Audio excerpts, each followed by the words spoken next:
रपन्झलचे silly बुटक्याला वाचवणे. खूप जुनी गोष्ट आहे. दूरवरच्या देशात रपन्झल नावाची एक सुंदर मुलगी राहत असे.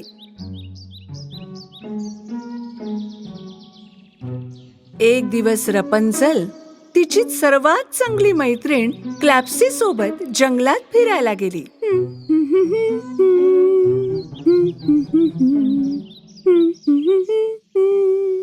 तुला माहित आहे का क्लॅप्सी, कधी कधी मला वाटतं की सर्व फुलांना नावं ठेवावीत.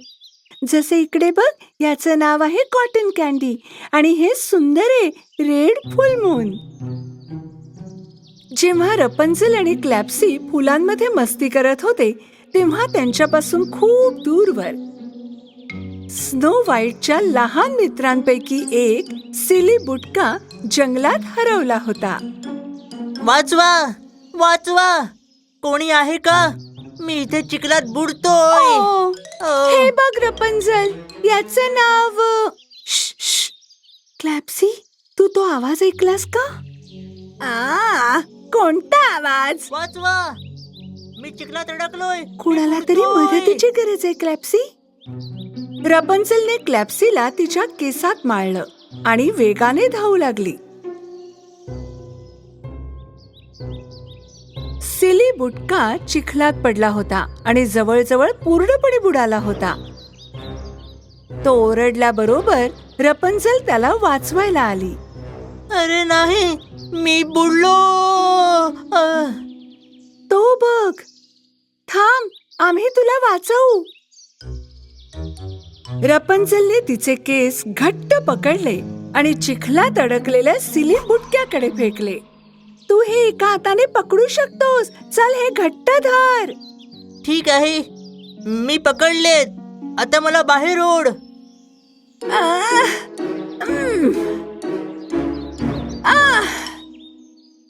रपन्झलमुळे सिली बुटका चिखलातून बाहेर आला, पण यावेळी तो झाडाला अडकला. अरे वा, माझी टोपी तर अजूनही आहे, पण मी इथे वर अडकलोय.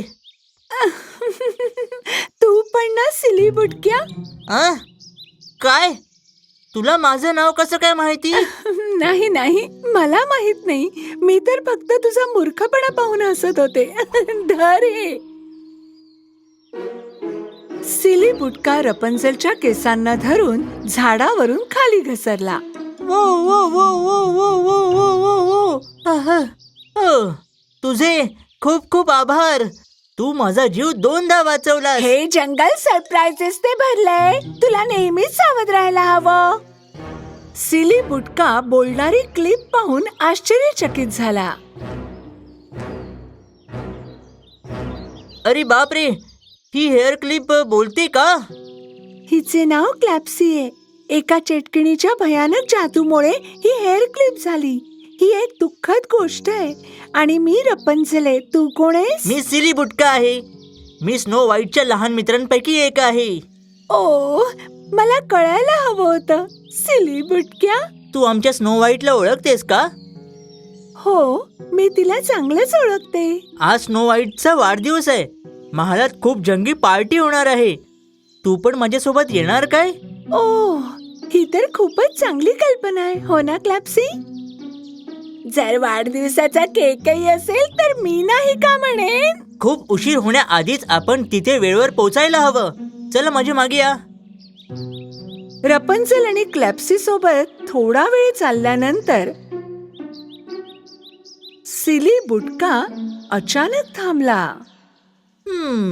रपन्झल, मला वाटतं आपण रस्ता चुकलो आहोत. आपण या बाजूला जाऊया. नाही, कदाचित या बाजूला जायला हवं. माझ्या मागे या. नाही, बहुतेक या बाजूला.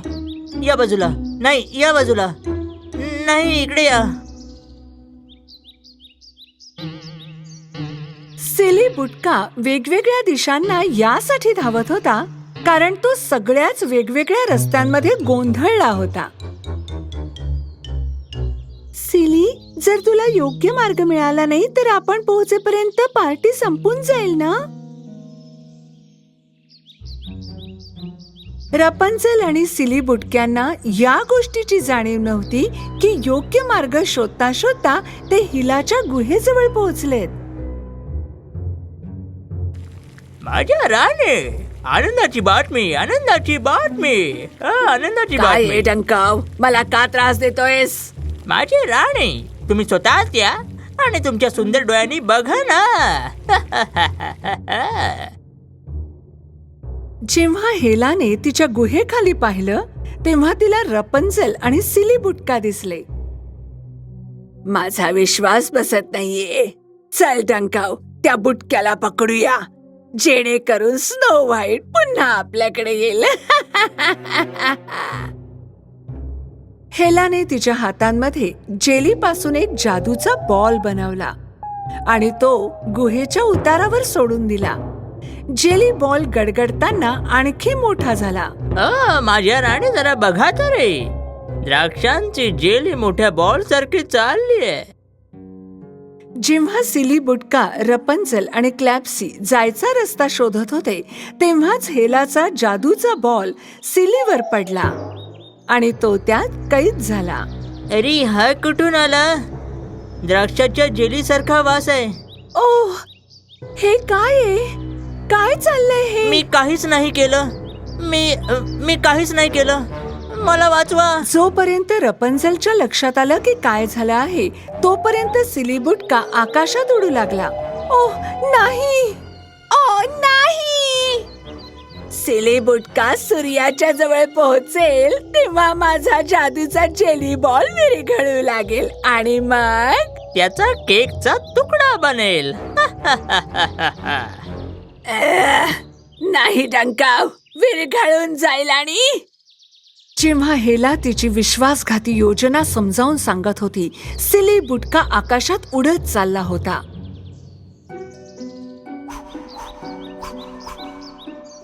दुसरीकडे रपंझेलने बुटक्याला वाचवायला लगेच तिच्या केसांचा वापर केला. तिने 1-2दा प्रयत्न केला पण ती सिली बुटक्याला वाचवू शकली नाही. रपंझेल, ड्रेडो, चल ड्रेडोला बोलव. त्याच्या पंखावरून आकाशात उडू शकतो आपण. ही खूप चांगली आयडिया क्लॅप्सी. रपंझेलने तिचे केस आकाशात भिरकावून उंच उडवले आणि डावी उजवीकडे हलवले. ड्रेडो त्यावेळी ड्रॅगन फ्रूट खात होता. त्याने पाहिलं की रपंझेलचे केस मदत मागत आहेत. त्याला कळलं की काहीतरी गडबड आहे म्हणून तो लगेच हवेत उडाला. ड्रेडो, आपण सूर्याच्या दिशेला उडूया. आपल्याला सिली बुटक्याला मदत करायची. रपंझेल ड्रेडोच्या पाठीवर बसली आणि ते एकत्र आकाशात उडाले. जसजसे ते सूर्याच्या जवळ जाऊ लागले हवा गरम होत गेली. खरं तर ड्रेडोवर उष्णतेचा परिणाम झाला होता पण तरीही तो पूर्ण ताकदीनिशी उडत राहिला. सिली बुटका पृथ्वीपासून एवढा उंच उडत गेला की तेथून जंगल अगदी छोटंसं दिसू लागलं. वाचवा, वाचवा. मला हेलाच्या गुहेमध्ये जायची इच्छा नाहीये. वाचवा. जेव्हा जादूचा जेली बॉल पूर्णपणे विरघळला सिली बुटका पृथ्वीवर पडू लागला. मी पडतोय, मी पडतोय. वाचवा. ड्रेडोने एकदा जोरात पंख फडफडून सिली बुटक्याला पकडलं कारण तो पूर्णपणे पडणार होता. हो, मी तर थोडक्यात वाचलो. आणि हे तिसऱ्यांदा आहे. आम्ही तुझा जीव 3 वेळा वाचवला. हो, बरोबर आहे. पण हा एवढा मोठा पक्षी कुठून आला? तो एक ड्रॅगन आहे, माझा मित्र ड्रेडो. शेवटी सिली बुटका, रपंझेल आणि क्लॅप्सीला ड्रॅगन ड्रेडोमुळे स्नो व्हाईटचा महाल सापडला. तो बघा तिकडे, स्नो व्हाईटचा महाल. सिली बुटका लगेच स्नो व्हाईट कडे पळाला. राजकुमारी, मी परत आलो. तू कुठे गेला होतास? आम्ही तुला सगळीकडे शोधलं. आम्हाला तुझी काळजी वाटत मी होती. जंगलात हरवलो होतो आणि दुर्दैवाने मला हेलाने पकडलं होतं. हेला? पण रॅपन्झेल आणि तिच्या मित्रांनी मला वाचवलं. रॅपन्झेल, क्लॅप्सी, मोठा ड्रॅगन, हे माझं तुमच्यासाठी वाढदिवसाचं सरप्राईज आहे स्नो व्हाईट. रपन्झेलला पाहून स्नो व्हाईटला खूप आनंद झाला. तिने सिली बुटक्याला वाचवल्याबद्दल त्यांचे आभार मानले.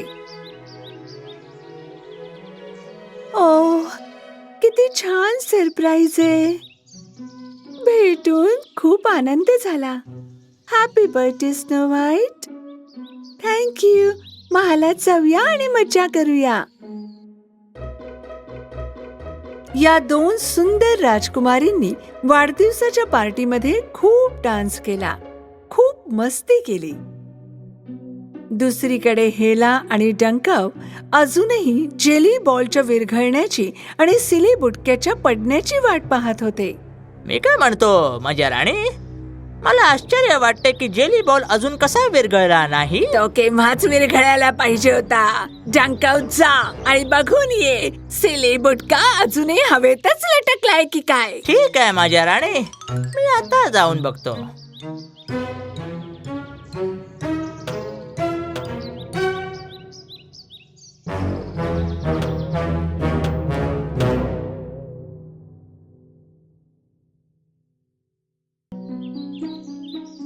स्नो व्हाईट आणि विषारी कंगवा. एकदा एका दूरच्या देशात एक मोठा राजवाडा होता, जिथे स्नो व्हाईट, राजपुत्र एंट्वान आणि 7 बुटके राहत असत.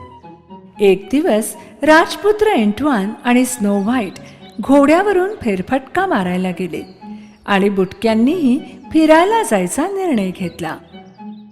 पण जंगलाच्या वाटेवर एका झाडाच्या मागून कोणीतरी पाहत होतं. ती एक बुटकी मुलगी होती, जिचे केस पांढरे होते आणि चेहऱ्यावर डाग होते. तिला पहारेकरी आणि उंच घोड्यांची भीती वाटत असे, म्हणून ती लपली होती. काही दिवसांनी हेलाच्या गुहेत डंक वाजूनही हेला राणीला पुन्हा माणूस बनवण्याचा प्रयत्न करत होता. बोपडी बोपडी बो.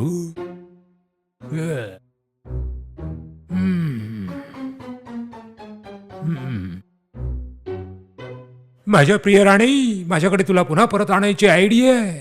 मी एका परिकथेमध्ये वाचलंय, जर एखाद्या राजपुत्राने तुझं चुंबन घेतलं तर.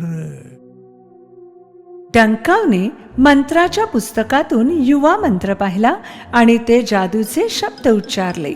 जादू कर, जादू माझ्यावर कर, माझे मोठाले दात पहा, मला तरुणपणाचा मंत्र दे.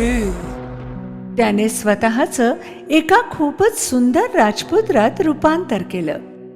हेला आश्चर्यचकित झाली. डंकवने बेडकाचं हळूच चुंबन घेतलं आणि खरोखरच बेडकाची जादू नष्ट झाली.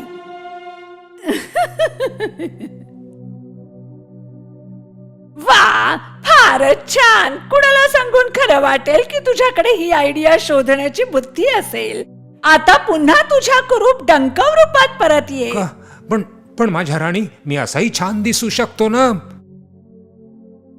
पण तिचा हात त्याच्यावर फिरवून तिने डंकवला पुन्हा त्याच्या मूळ रूपात परत आणलं. पण त्याच वेळी हेलाने गुहेच्या फरशीवर काही मळलेल्या पायांचे ठसे पाहिले. डंकव, हलू नकोस, इथे आणखी कोणीतरी आहे. हेलाने मळलेल्या पायांच्या ठसांचा पाठलाग केला, जे गुहेच्या एका पुस्तकांच्या कपाटा मागेपर्यंत गेले होते आणि पुस्तकांच्या आड डागीला चेहरा आणि कुरळ्या केसांची एक बुटकी उभी होती. तू कोण आहेस आणि इथे काय करतेस, मला सांग. ती गोड बुटकी मुलगी लपलेल्या जागेवरून बाहेर आली.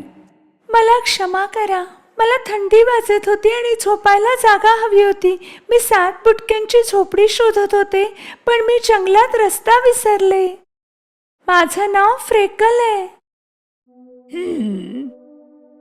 फ्रेकल, मी तुला मदत करू शकते.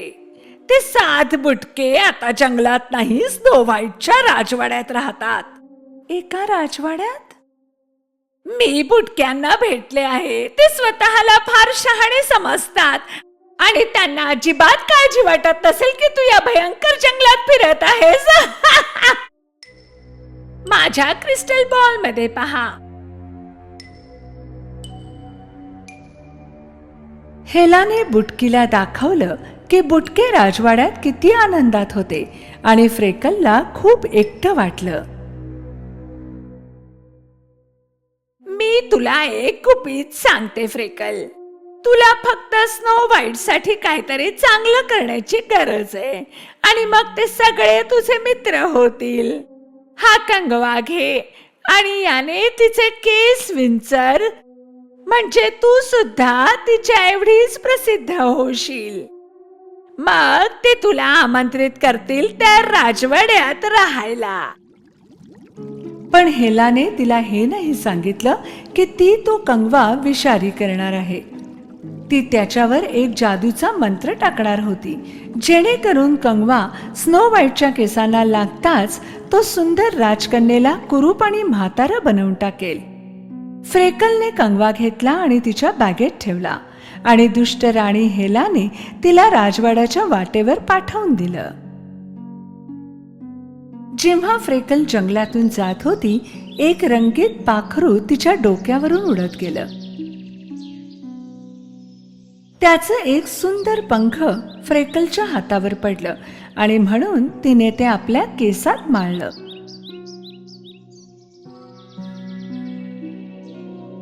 ते जादूचं असणार, कारण त्याने अचानक फ्रेकलचे पांढरे केस सोनेरी करून टाकले. तिला खूप छान वाटलं.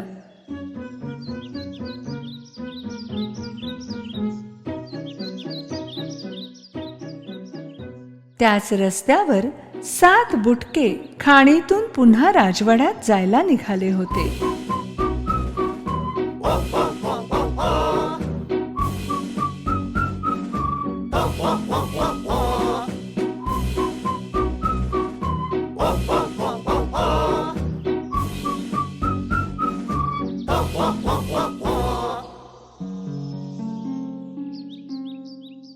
तेव्हा बुटक्यांनी सोनेरी केसांच्या फ्रेकलला पाहिलं. मला वाटतं तिथे कोणीतरी आहे. कोणीतरी अगदी आपल्यासारखेच. पण सुंदर. बुटके फ्रेकलकडे धावले आणि तिला भेटले. शायचे गाल गुलाबी झाले जेव्हा त्याने फ्रेकलचा हात हातात घेतला. तुला आमच्या सोबत राजवाड्यात यायला आवडेल? मला आवडेल. हेलाने तिच्या क्रिस्टल बॉल मधून हे सर्व पाहिलं आणि हे पाहून आनंदित झाली की सगळं तसंच घडत होतं जशी तिने योजना आखली होती.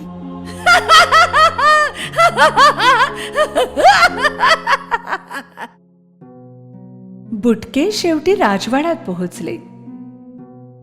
आपल्या आयुष्यात पहिल्यांदाच फ्रेकलने एक मोठा राजवाडा आणि इतकी सुंदर बाग पाहिली होती. स्नो व्हाईट बुटक्यांना भेटायला बाहेर आली. अरे वा, नमस्ते. ही कोण नवीन? I am Snow white.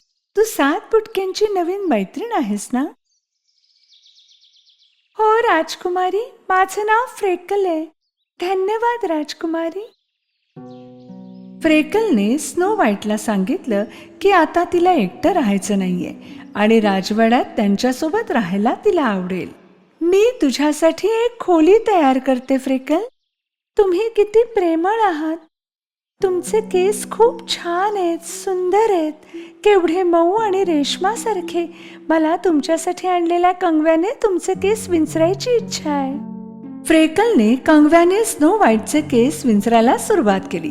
तिला हे ठाऊक नव्हतं की दुष्ट हेलाने जादूने तो कंगवा विषारी केला आहे आणि जसा कंगवा स्नो व्हाईटच्या केसांना लागला तसे तिचे केस अचानक पांढरे झाले.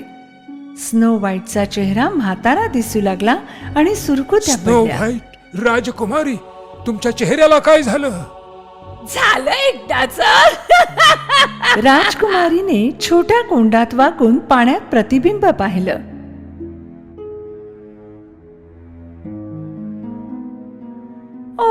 नाही, नो, माझी काय स्थिती झाली आहे.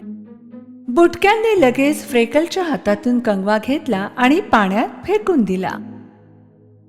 तू असं का केलंस फ्रेकल? मला ठाऊक नव्हतं की कंगवा विषारी आहे. हेला नावाच्या महिलेने स्नो व्हाईटच्या केसात फिरवण्यासाठी हा कंगवा मला दिला होता. मला खूप वाईट वाटतंय. हेला, थांबा, मला ठाऊक आहे राजकुमारी, मी तुम्हाला या पंखाने पूर्ववत करू शकते. फ्रेकलने तिच्या केसातून ते रंगीत पंख काढलं आणि स्नो व्हाईटच्या केसात माळलं आणि मग स्नो व्हाईटचं सौंदर्य हळूहळू परत आलं.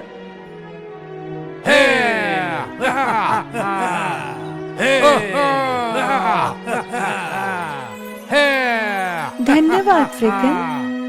ज्यांना आपण ओळखत नाही त्या लोकांकडून कधी काही घेऊ नये फ्रेकल. Good job freckle.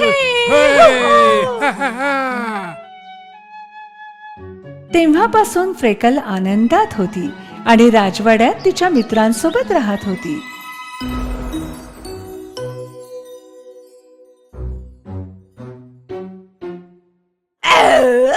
ती पुन्हा वाचली. मी का जिंकू शकत नाही?